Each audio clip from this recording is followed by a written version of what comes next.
recipient siya ninyo. Snack. Okay. Lunch. Snack. Ganun ba yun? Papa. Okay.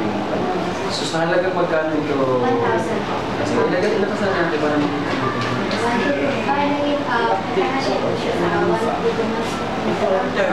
sige. Akala ko check eh. Sige. So ito ay para kay Marlet. Okay, ate, ito na yung allowance ha. Mag-umpisa siya ng Bali po, hindi po sa ano, sir. kay ma'am. Sige. Thank you. So kay ma'am, ito kay ma'am natin bigay. Ito ay good for 2 months niya na allowance. Snack, meal, snack. Araw-araw po ba ito yung bilis na niya? So mama, Ako mag-a-advocate sa iyo man.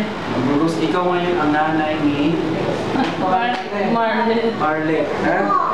Marlet, ibigay natin kay Ma'am Bagus ito. Ito ay para sa iyo pero siya ang hawak kasi hindi mo pa alam. Ano ha? O sige, so mag-thank you tayo kay Ate Gail. Okay, mag-thank you kay Ate Gail.